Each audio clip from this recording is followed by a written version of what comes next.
कम बोलकर खुद को बदलो एक गहरे बौद्ध संदेश को व्यक्त करने वाली कहानी है। इस तरह की कहानी हमें यह सिखाती है कि चुप रहना और सही समय पर कम शब्दों का उपयोग करना मानसिक शांति और आत्म सुधार की दिशा में एक महत्वपूर्ण कदम हो सकता है। बहुत समय पहले एक छोटे से गांव में एक बौद्ध भिक्षु रहते थे। वे हमेशा शांत और विचारशील रहते थे। गांव वाले उनकी शांति और सच्चाई से प्रभावित थे, लेकिन वे अक्सर उनसे यह सवाल करते थे कि वे इतना कम क्यों बोलते हैं और उनके पास इतने शांत विचार क्यों होते हैं। एक दिन एक युवक उनके पास आया और पूछा, महात्मन, आप कभी कुछ नहीं कहते? क्या आपको लगता है कि चुप रहना ही सही तरीका है? जब आप कुछ नहीं कहते तो कैसे समझते हैं कि हमें सही रास्ता दिखाना है? भिक्षु मुस्कुराए और उत्तर दिया, जब शब्दों की शक्ति और उनका प्रभाव समझ में आता है तो इंसान कम बोलने की कला सीखता है। हम जितना कम बोलते हैं उतना ही अधिक समय हमारे पास सोचने, समझने और आत्मा की गहराइयों में जाने के लिए होता है। शब्दों में शक्ति होती है, लेकिन वही शक्ति हमें अपना ध्यान भटकाने से बचाने के लिए कम बोलने में है।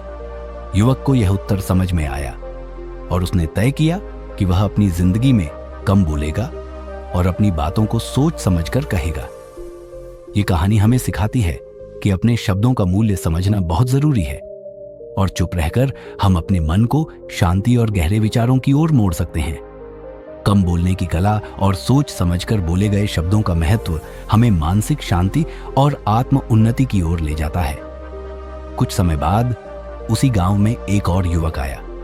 वह भी भिक्षु से वही सवाल पूछने आया, महात्मन, आपने हमें सिखाया कि कम बोलना और शांत रहना जरूरी है, लेकिन मुझे यह समझ में नहीं आता कि अगर हम चुप रहते हैं तो दूसरों को हमारी मदद कैसे मिलेगी? क्या हमें अपने विचार दूसरों से साझा नहीं करने चाहिए? भिक्षु ने युवक की आंखों में देखा और कहा, तुम सही कह रहे हो, दूसरों की मदद करना बहुत जरूरी है, लेकिन कभी कभी हम बिना सोचे समझे बहुत कुछ बोलकर दूसरों को उलझन में डाल देते हैं। तुमने देखा है कि नदी की सतह पर जब बहुत सारी लहरें होती हैं तो पानी साफ नहीं दिखता, लेकिन जैसे ही लहरें शांत होती हैं पानी की गहराई साफ दिखाई देने लगती है। ठीक वैसे ही जब तुम्हारे मन में शांति होती है तुम्हारी बातें भी अधिक स्पष्ट और प्रभावशाली होती हैं। युवक कुछ देर के लिए चुप रहा और फिर उसने पूछा, तो क्या हमें हमेशा चुप रहना चाहिए? भिक्षु हंसते हुए बोले, नहीं, शांत रहना और कम बोलना इसका मतलब यह नहीं कि तुम हमेशा चुप रहो। यह तो बस ये सिखाता है कि पहले अपने मन को शांत करो और फिर जो भी बोलो वह सच और विचारशील हो। यदि तुम किसी को सलाह देना चाहते हो तो पहले अपने शब्दों को ध्यान से चुनो, ताकि तुम न केवल दूसरों की मदद करो बल्कि उनके मन में शांति भी उत्पन्न करो। युवक ने भिक्षु की बातों को समझा और उन्होंने भी अपनी आदतों में बदलाव लाने का संकल्प लिया। वह अब केवल तभी बोलते थे जब उन्हें लगता था कि उनकी बातें दूसरों के लिए फायदेमंद हो सकती हैं, और उन्होंने खुद में यह बदलाव महसूस किया कि उनकी जिंदगी में अधिक शांति और संतुलन आया। हमेशा शांत रहना और कम बोलना यह सिर्फ एक आंतरिक शांति का रास्ता नहीं है, बल्कि यह हमें सही समय पर और सही तरीके से अपनी बातों को दूसरों तक पहुंचाने की कला भी सिखाता है। ये कहानी हमें यह भी समझाती है कि आत्मनियंत्रण और सही समय पर बोलने की शक्ति हमें न केवल अपनी जिंदगी को बेहतर बनाने में मदद करती है, बल्कि दूसरों के जीवन में भी सकारात्मक प्रभाव डाल सकती है। कुछ समय बाद गांव में एक बड़ी घटना घटी। गांव के लोग आपस में झगड़ रहे थे और विवाद इतना बढ़ गया था कि वे एक दूसरे से बात तक नहीं करना चाहते थे। गांव में हलचल मच गई और लोग परेशान थे कि इस विवाद का समाधान कैसे हो। युवक, जिसने पहले भिक्षु से कम बोलने की शिक्षा ली थी, सोचने लगा कि क्या वह कुछ कर सकता है। वह भिक्षु के पास गया और उनसे पूछा, महात्मन, अब तो यह स्थिति बहुत बिगड़ चुकी है। लोग एक दूसरे से बात भी नहीं करना चाहते। मुझे डर है कि अगर इसे जल्दी ठीक न किया गया तो यह विवाद और बढ़ जाएगा। क्या हमें कुछ करना चाहिए? भिक्षु ने उसे शांत और संयमित होकर उत्तर दिया, तुमने सही पहचाना है कि यह स्थिति गंभीर है, लेकिन याद रखो कि जब शब्दों से केवल कड़वाहट फैलती हो तो हमें शब्दों का इस्तेमाल सोच समझकर करना चाहिए। अगर हम अपनी बातों में शांति और समझदारी का तत्व लेकर आएं, तो हम उस विवाद को सुलझा सकते हैं। कभी कभी सबसे बड़ा कदम यह होता है कि हम पहले खुद शांत रहें और फिर सही समय पर सही शब्दों का चयन करें। युवक ने भिक्षु की बातों पर विचार किया और फिर उसने गांव के लोगों को एक सभा में बुलाया। सभा में उसने पहले सबको शांत रहने का अनुरोध किया और फिर धीरे धीरे अपनी बात रखी। उसने कहा, हम सभी अलग अलग हैं, लेकिन हमें समझना होगा कि हमारे विवादों का समाधान बातचीत और समझ से ही संभव है। अगर हम कम बोलकर सोच समझकर संवाद करें तो हम सब एक दूसरे को समझ सकते हैं और इस समस्या का हल निकाल सकते हैं।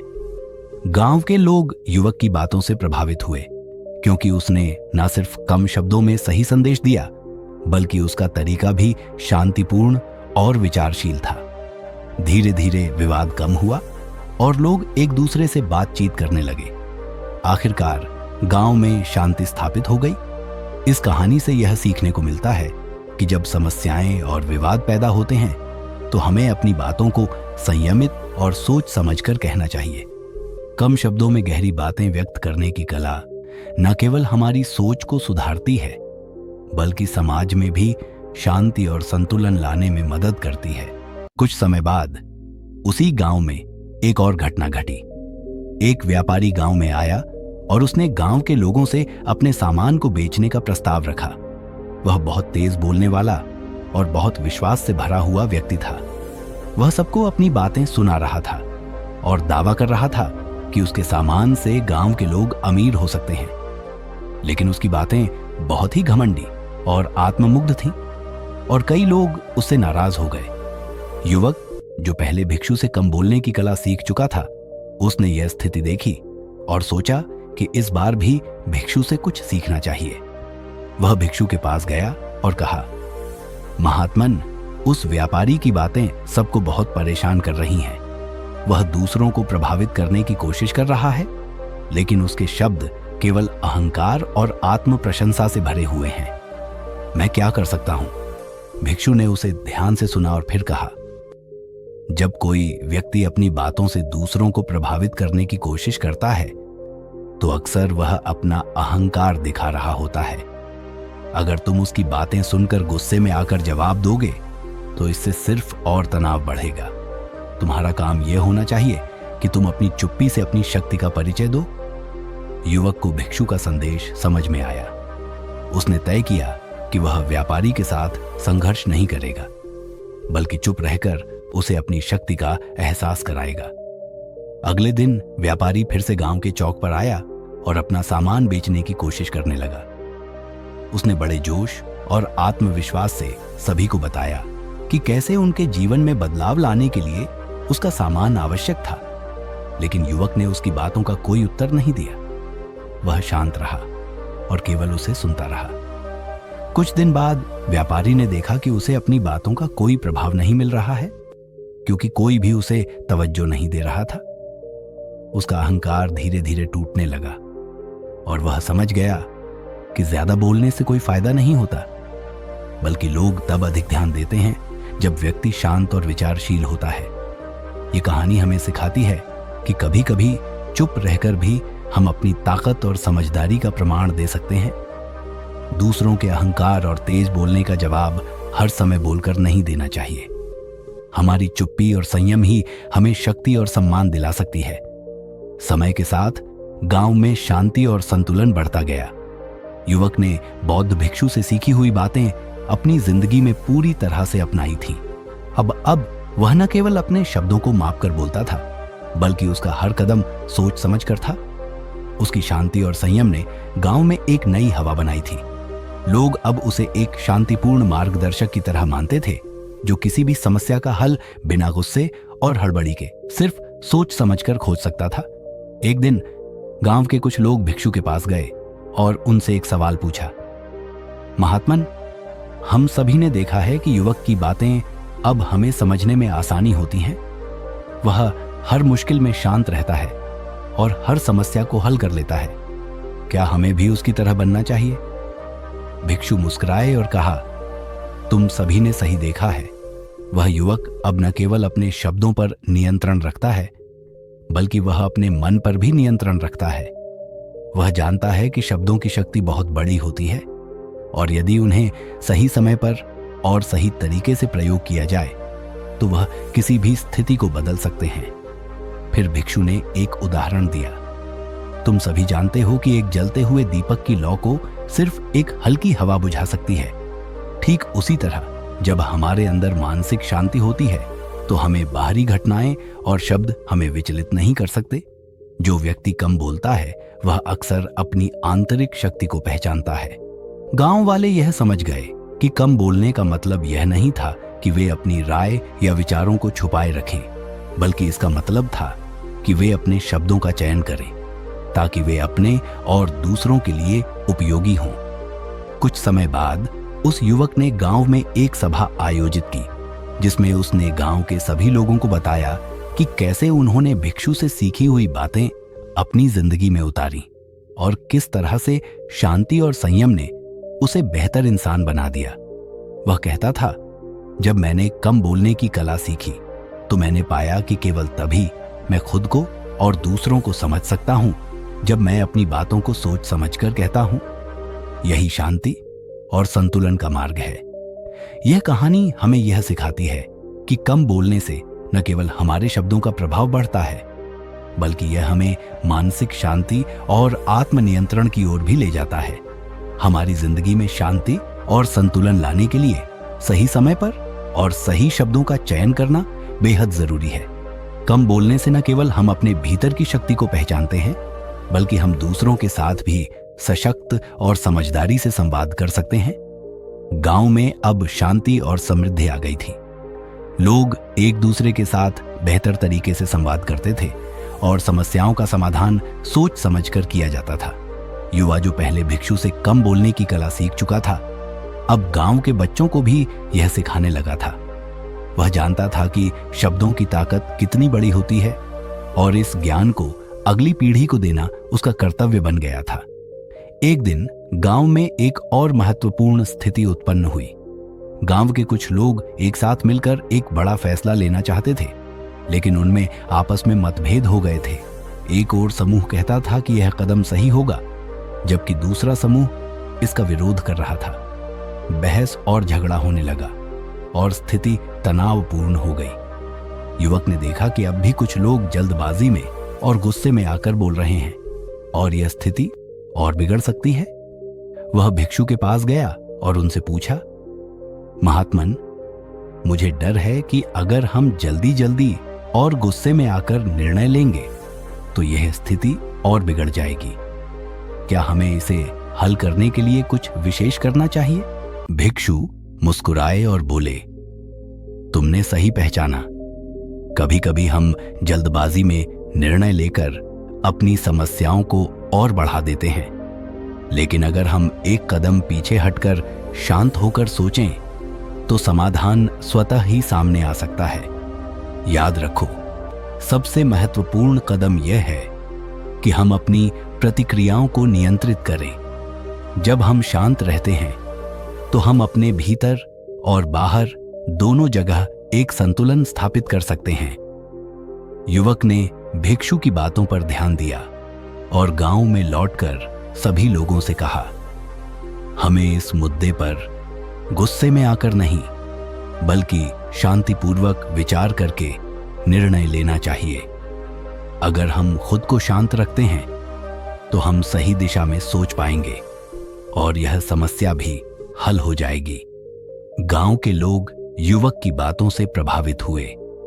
उन्होंने एकत्रित होकर शांतिपूर्वक चर्चा की और अंत में सभी ने मिलकर एक समझौता किया जिससे सभी का भला हुआ। इस प्रक्रिया में किसी ने भी बिना सोचे समझे या गुस्से में आकर कोई भी निर्णय नहीं लिया, बल्कि सभी ने संयमित और विचारशील तरीके से अपना कदम बढ़ाया। यह कहानी हमें यह सिखाती है कि शांति और संयम सबसे बड़ी ताकत होती है, खासकर कठिन परिस्थितियों में। जब हम जल्दी और बिना सोचे समझे प्रतिक्रिया करते हैं तो हम अक्सर समस्याओं को बढ़ा लेते हैं। लेकिन अगर हम शांत रहते हैं और समय लेकर सोचते हैं तो हम अधिक सटीक और प्रभावी निर्णय ले सकते हैं। कम बोलने की कला हमें न केवल शब्दों की ताकत को समझने में मदद करती है, बल्कि हमें अपनी प्रतिक्रियाओं पर भी नियंत्रण रखने का प्रशिक्षण देती है, जिससे हम जीवन की हर स्थिति में संतुलन बनाए रख सकते हैं। समय बीतता गया और युवक अब एक अनुभवी और समझदार व्यक्ति बन चुका था।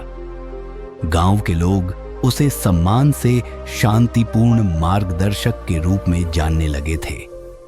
वह अब न केवल अपने जीवन में बल्कि दूसरों के जीवन में भी शांति और संतुलन लाने की कोशिश कर रहा था।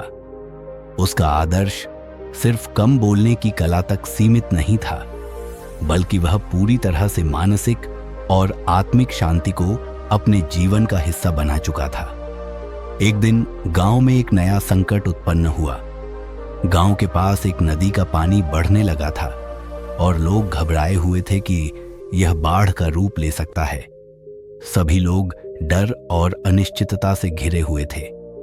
गांव के बुजुर्गों और नेताओं ने एक बैठक बुलाई, लेकिन सभी लोग परेशान थे और इस बारे में जल्दी जल्दी निर्णय लेना चाहते थे। युवक ने देखा कि इस स्थिति में सबका ध्यान बिखर गया था। लोग केवल समस्या के बारे में बात कर रहे थे, बिना समाधान की ओर कोई ध्यान दिए। वह भिक्षु के पास गया और पूछा, महात्मन, लोग बहुत घबराए हुए हैं। उन्हें समझाना और शांत करना बहुत मुश्किल हो रहा है। क्या हम उन्हें कैसे स्थिति पर नियंत्रण पाने के लिए मार्गदर्शन कर सकते हैं? भिक्षु ने उसकी ओर ध्यान से देखा और कहा, जब घबराहट और डर हमारे मन में समाते हैं तो हम अक्सर सही निर्णय लेने में असमर्थ हो जाते हैं। इस समय सबसे जरूरी यह है कि हम शांत रहें और अपने डर और घबराहट को अपने भीतर से बाहर निकालें। अपनी आंतरिक शांति को बनाए रखने से हम केवल खुद को नहीं बल्कि दूसरों को भी राह दिखा सकते हैं।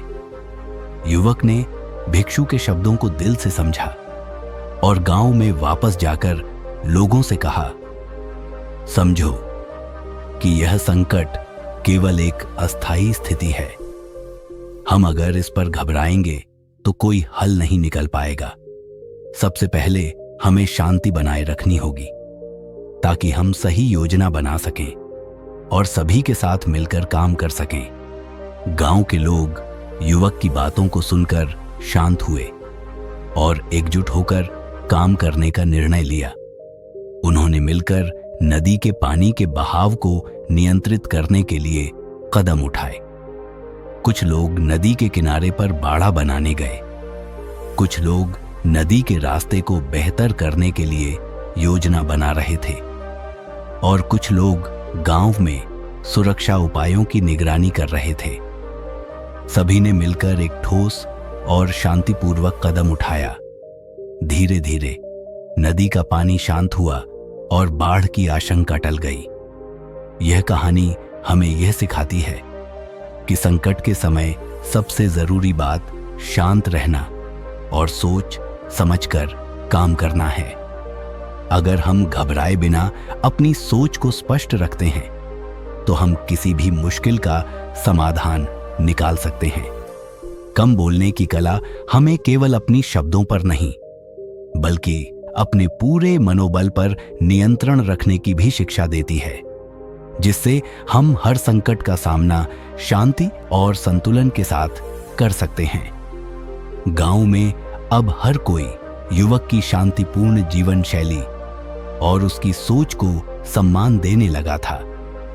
वह सिर्फ एक अच्छा श्रोता ही नहीं था बल्कि एक अच्छा मार्गदर्शक भी बन चुका था।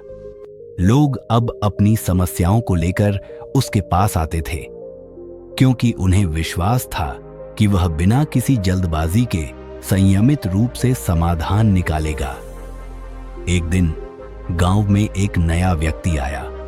वह बहुत ही तेज बोलने वाला और दिखावे में लिप्त व्यक्ति था।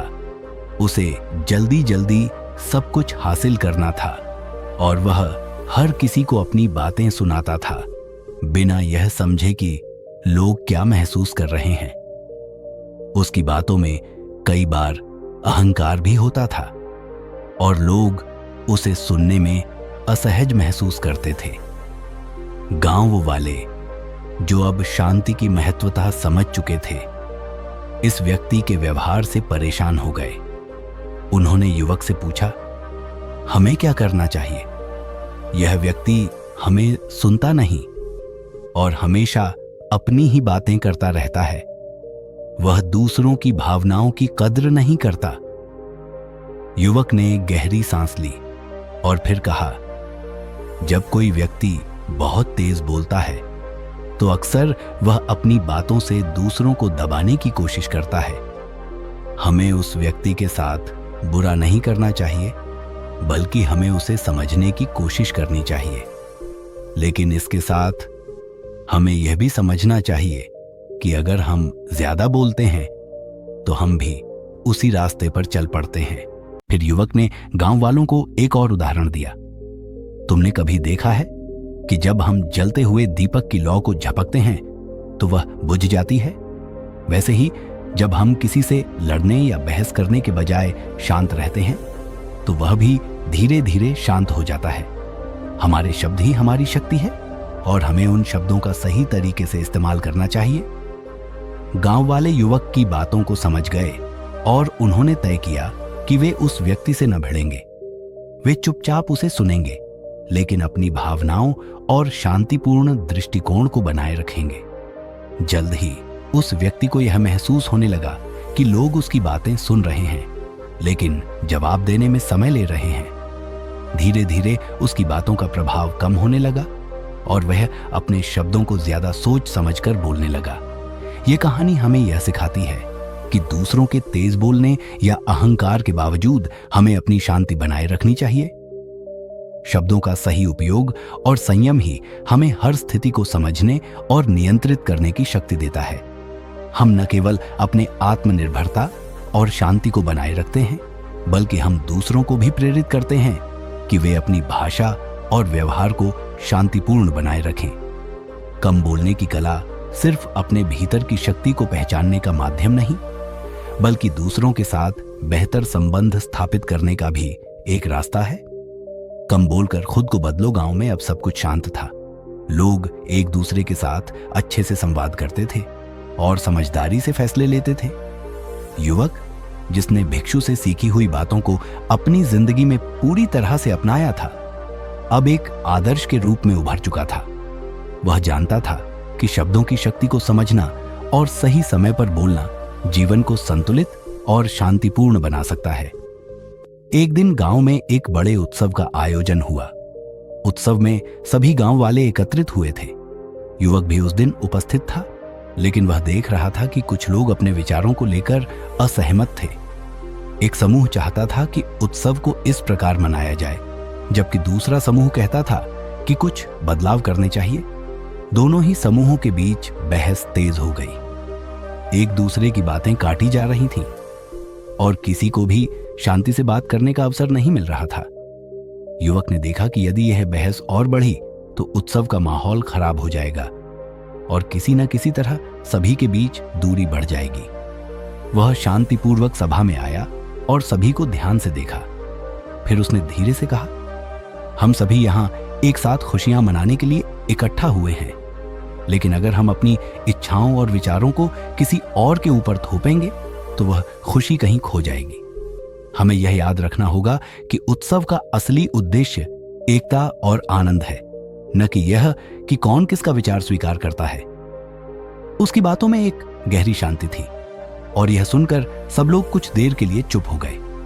युवक ने आगे कहा, हम सभी की सोच अलग हो सकती है, लेकिन जब हम अपनी बातों को संयमित और सम्मानपूर्वक रखें तो हम किसी भी मतभेद का समाधान ढूंढ सकते हैं। यदि हम सभी शांतिपूर्वक एक दूसरे की राय सुनेंगे तो हमें किसी भी मुद्दे पर सहमति मिल सकती है।